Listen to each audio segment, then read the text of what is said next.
Google political correctness, and the first thing you'll come up with is a definition.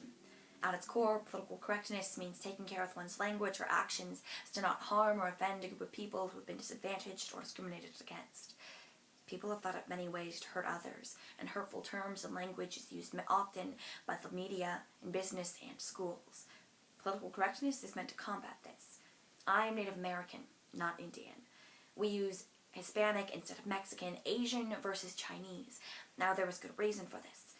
People are from South Korea, North Korea, Vietnam, Japan, Mexico, Spain, Venezuela, South America. Tribes are Apache, Shawnee, Cherokee, Sioux, and many more. There is a difference. Now, when we use the term black as to describe a race of people, we see them as less, or by grouping Indians without understanding that India is somewhere entirely different. Political correctness is beautiful at its core. Now Google political correctness in today's society, and you will be given a slew of articles criticizing political correctness in today's generation. In 2016, political correctness means something entirely different, and then a way to be understanding and kind. It means everyone is super offended by everything, and so we water down terms. In order to not offend people, we sugarcoat our terms. Words mean less when they are thrown around and used haphazardly. Our language was meant to be inclusive, not exclusive.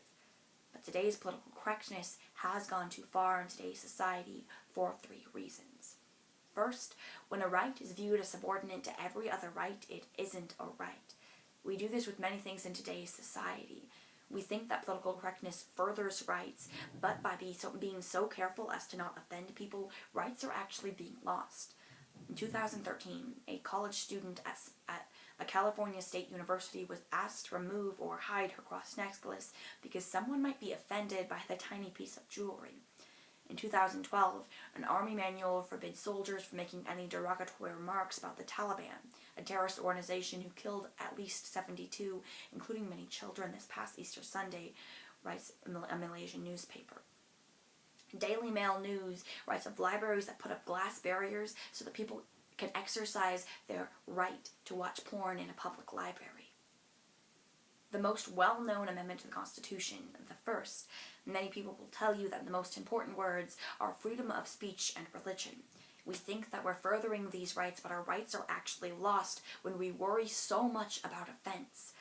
Political correctness has lost its right, it has lost its moral value, and instead we strip it down to, you can't do this because we're worried someone else will be offended. 2. Political correctness in today's society only furthers a moral and cultural relativist perspective. The view that all cultures are equally valid is dangerous. When we first built America, we built it on the grounds that freedom is important. Yet we view people killing, raping, and violating these freedoms that we hold so close as wrong. Female circumcision or female genital mutilation is quite common in Africa or the Middle East, and while it's very common there, we're repulsed in the U.S. at the way of harming our children this way. Yet from a truly political correctness standpoint, we must accept this as right because it is right in their culture. Political correctness is meant to understand that one group is not put above the others. Now, if we truly believe this, that we cannot call out another group for doing something evil, we must look at everything as equally valid. This is dangerous because it's definitely not true. All men are created equal, yet all cultures are not equally valid.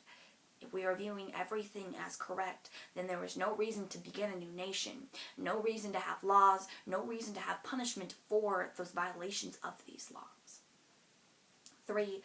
Political correctness violates and disarms the debate in the society that we are trying to build. It labels people as bigots or racist or misogynist, and no longer are we allowed to debate about this because there is only one correct and then there is the wrong. Judges vote out of fear. There's no longer a leveled playing field for debate.